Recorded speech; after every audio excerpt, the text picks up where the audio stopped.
here's what I say to the high school coaches. The early signing period is the new signing period. The reality. It's really not the early signing period because 92% of Division I football players sign at that period. It is the signing period. And what we know as today, the first Wednesday in February, is the late signing period. And you can see so by just sheer numbers.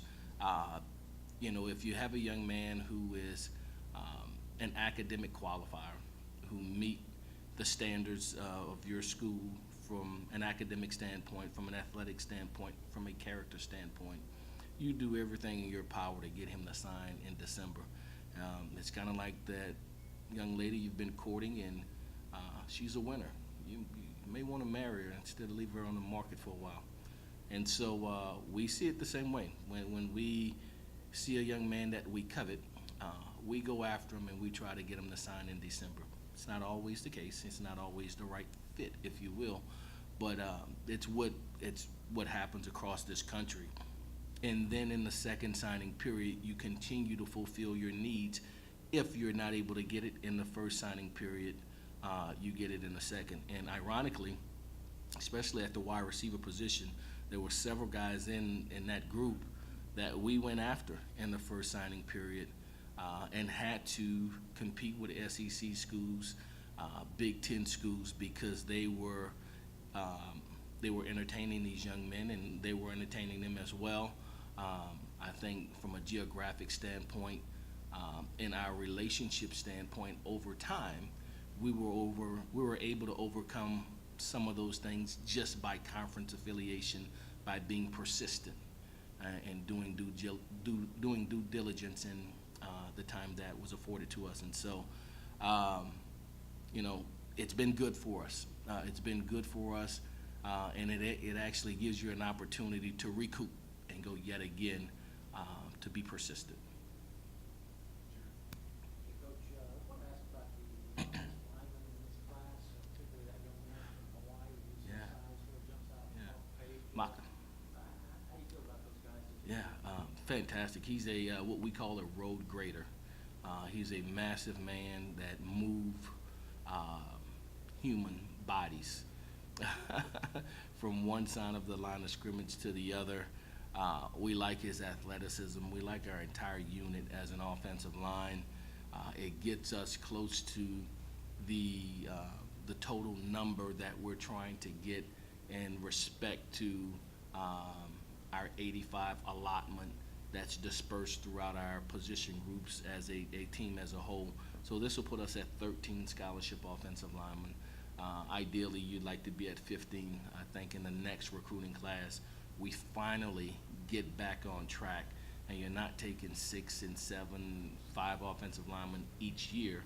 You take what you lose, and in the case of this following season, that would be 3. And so anytime you're signing between 2 and 4, that's about realistic. You don't want to be signing 6 and 7 just from a parity standpoint or equity standpoint in classification. So we like our guys, we like our numbers, and we like their ability to play both from an inside standpoint, the center guard position, as well as an athleticism standpoint and length to play the tackle position.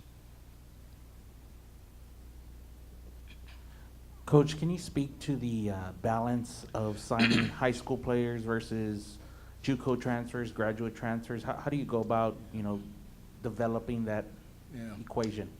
There's no exact science.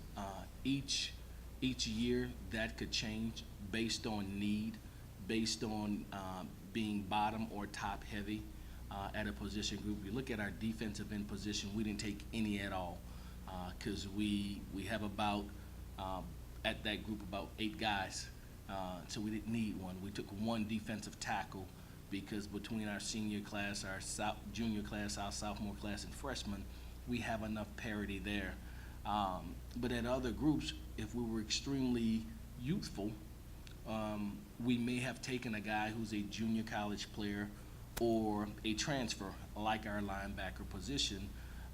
You have a young Jared Preston, you have a young DeMarco Guidry, you have a Donovan Perkins, but no one who has really had extensive game experience. And so for us, it was pivotal that we signed guys at the linebacker position that have game experience and know how to do it. And so in that case, we feel that need with a transfer, with a junior college guy, because it gives us a maturity in that room, and we don't want to be so bottom heavy that they're stacked on top of each other and it's inevitable all they do is then somebody transfer out, that you have to have spacing between them.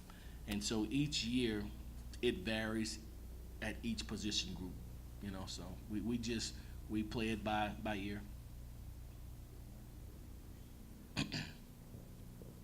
I know we're here about recruiting, but just since we don't get to see you very often, just wanted to ask you just a quick update on one player specifically, and then as a group. Number one, what have you heard about Frank Harris? A lot of folks around town ask about him all the time. And then also just the team, what are you hearing from your strength and conditioning guys that I know, obviously, they run the off-season and stuff, on the way that there's a certain sense of urgency with that group because of last season and all that? Yeah. That's about it. So Frank Harris, you know, we're all anxiously awaiting spring football. It'll be a very interesting spring football season that all 5 of the scholarship quarterbacks are on campus. And so this duel will start very soon. It won't have to wait until fall camp. And so hopefully it allows us to get enough body of work that when we get ready to go in September, we're able to make sound judgment based on a quantity of work that allows you to make a legitimate recommendation of who should go first. But these guys get a lot of snaps between spring football, between summer training, between fall camp, before we kick off, and all 5 of them are here. And so no one's still in high school, still at another spot. They're on our campus. A very talented group. You know, some of our older guys who are still preparing to play in Arena League or Canada, you know, Dan and Cavill and a couple of these guys, they train, and coincidentally last night, he came into the office to talk to me about him throwing with Frank Harris, and was very excited about his young alumnus, future or past teammate, and his ability and his accuracy. I haven't seen him throw. I've been on the road recruiting and doing things of that sort. But, you know, we know he's very talented. You know, we have to continue to do the things necessary from a strength and conditioning standpoint. He's 100% released from a rehabilitation standpoint, and get after it this spring and allow him to just marinate on our playbook and put himself in position to be able to compete with 4 other very, very talented young men.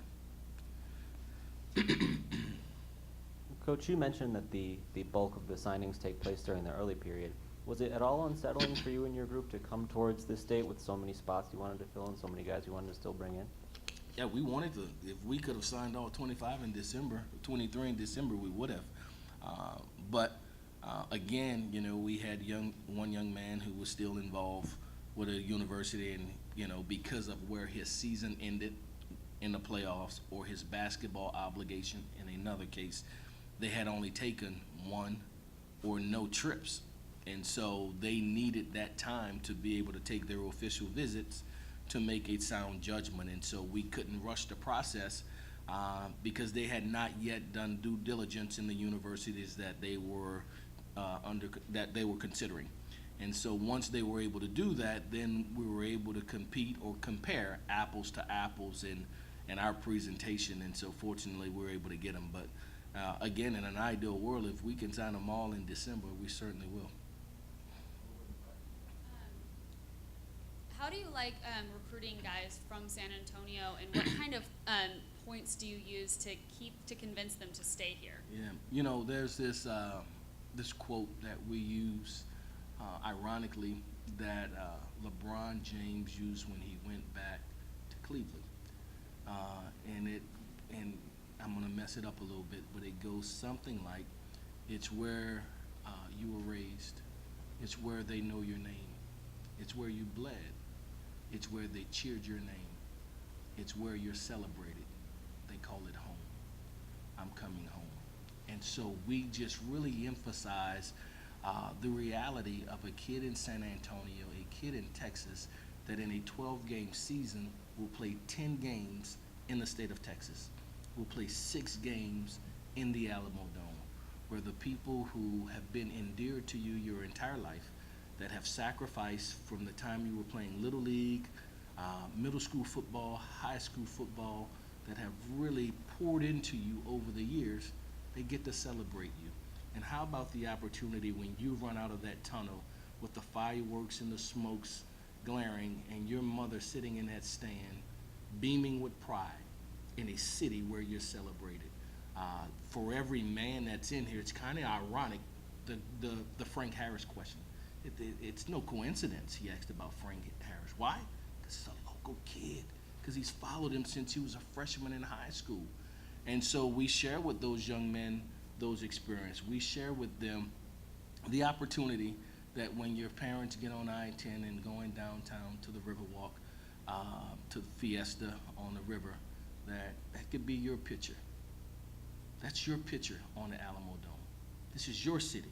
You don't have to go nowhere else. You don't have to look for love in all the wrong places, because all of your dreams, all of your desires could happen here.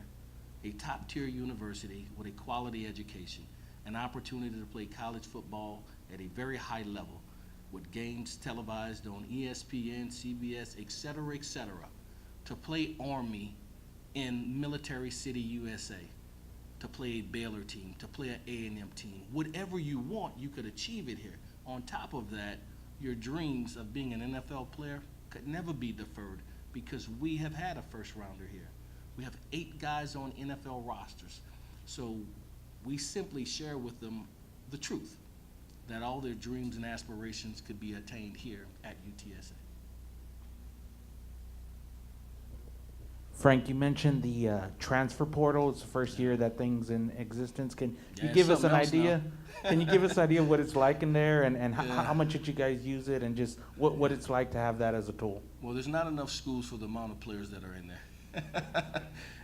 No, it was something that the NCAA thought was important or imperative for our student athletes to have the opportunity where they didn't need to be granted permission to go into a portal. We simply ask that our players give us enough respect that we can discuss it. You don't have to ask to go into the portal, but don't let us find out by social media. You don't have to go. You came in through the front door. If you decide to go out, go through the front door, and let's conduct business the right way and have intelligent conversations with you and parents alike. And if this is not the place for you, then we'll help you move on, and we're supportive of you going into the portal or to that school. And so for us, it hasn't been as much drama as some people, because we have that open line of communication. We've had some guys go into a portal. We had a quarterback who was in the portal while the season was going on. He was a great teammate. He finished the season well. We wished him well and helped him go on his way. When a guy can find a place where he's happy and the student athlete goes that way to have success, we wish him well. And on the other end, we're very fortunate when we get a guy from another university as well. So it's been fine. It could be a little touchy at times, but we're still learning it, only in its first year. Frank, how'd you feel about the way the recruiting services range this current class that you just brought in? So, the only one that we popped up on our screen was the Rivals one that had us at 68 and third in the conference or something like that. 68 out of 130 somewhat schools. I guess so. We're somewhere in the top half. It's pleased, but at the end, it's pleasing. But the reality, Jerry, is that it doesn't determine our weight in it. Again, we trust our evaluation. We don't star chase. We get to know the kid most, his parents the most, the character of that young man, his desire and willingness to go to school knowing that I'm going to earn a degree. And you've heard me say it a million times. If you came to UTSA just to play football, you've made a mistake. That is not the full measure of success. But earning a degree, competing for championship in this maturation process into this thing we call manhood is what our intent is to do. And so we live by that. That's not just a phrase. It's something we practice, it's something we do. And so there are talented young men out there that may have a higher rating, but from a character standpoint, an academic standpoint, or even athletic standpoint, we think Johnny is better. We're going to take Johnny and not allow the services to dictate our recruiting. I respect them. I think they do an outstanding job. They are a variable in a sense, I guess, but they don't determine the fate of our recruiting class.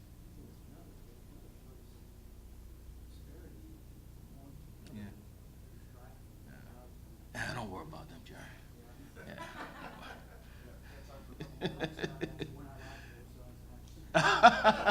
Yeah, see? Yeah. Coach, how did some of the staff changes for you guys in recent weeks impact the recruiting process as we went through it here? Good at receiver. Well, I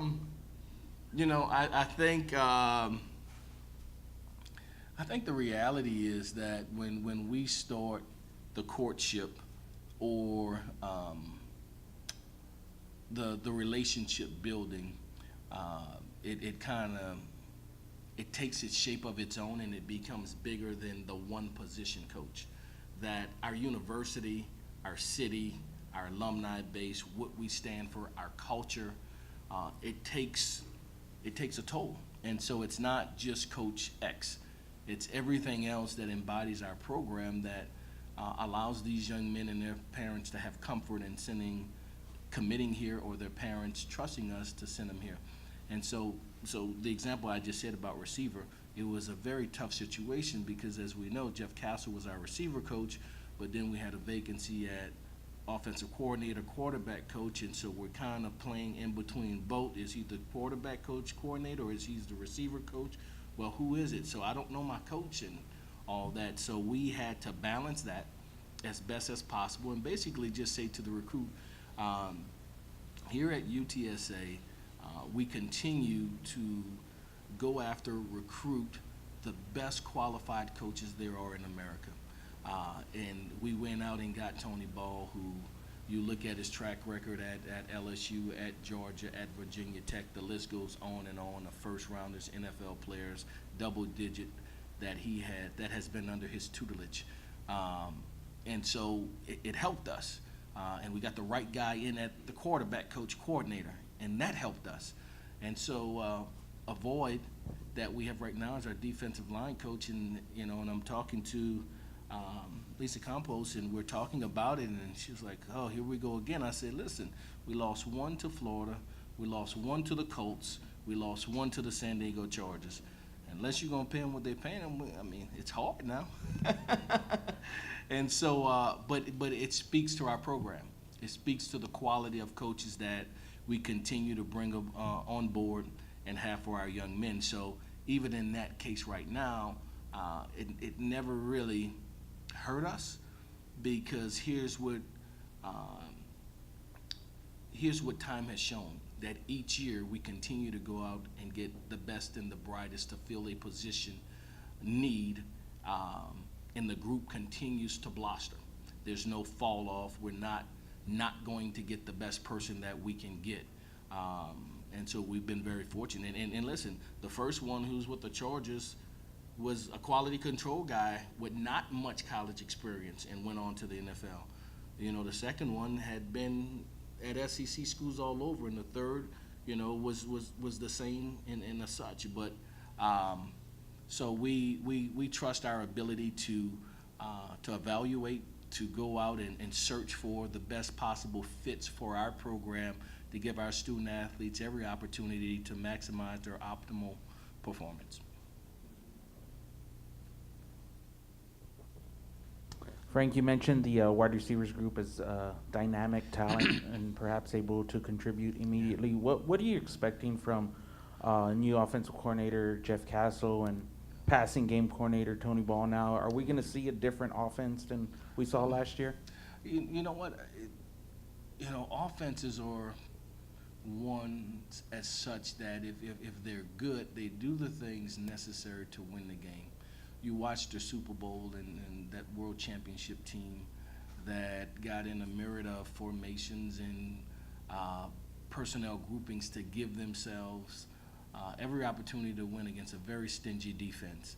And you watched another offense who did one thing very well, and a defense that was prepared to play well, in my humble opinion, and didn't really adjust and give itself every opportunity to win. So therefore, they never moved it. And it's not like any one of those offenses in the Super Bowl were just dynamic, but one made the adjustments necessary and went to what they needed to do to win the game. And so from an offensive standpoint, I think schematics is important, but I do think personnel is as important. And I think we have the right personnel, a plethora now of backs, a room of talented quarterbacks, a room of talented receivers that will allow in an experienced offensive line finally that gives us out every opportunity to be better on the offensive side. Coach, how do you feel overall? I know last year, one of the things that we talked about, seemed like every week, was just the youth recruiting, Yeah. having to play so many young guys.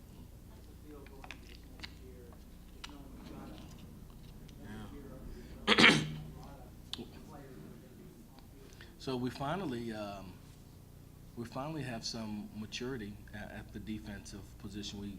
This will be the first year. Looked at it this morning as we moved over the 2020 board and bumped up the 2021 board in today's staff meeting, and a defense that'll have 12 seniors, and it was almost laughable. You know, these kids are seniors, and it's the Eric Banks and Jared Macklin and all of those guys who was our first class here, 4 years ago. And finally they come to the top, going from the bottom to the top of the room. And so we become a veteran defense for the first time. 3 offensive linemen that are seniors, and offensively still young but very talented and more experienced. Blaze Moorhead will be the only senior at the receiver corps, and we get, of course, Devin Boston and Brett Winnigan back in capacities from an offensive standpoint, both who had medically year-ending injuries. But outside of those 2 guys, there's not another position where we have seniors.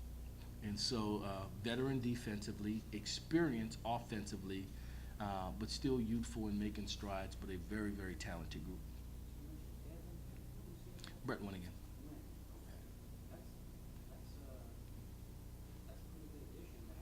You had to get those 2 guys back, yeah. Yeah. I mean, when you look at our backfield, you lose those 2, and you're left with Brendan Brady and Jalen Rhodes, and BJ. But then Jalen goes down, so now you got 2.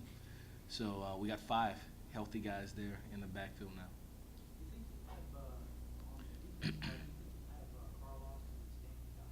Yeah, they'll both be ready to play this season. Are they ready to go into the spring? They are.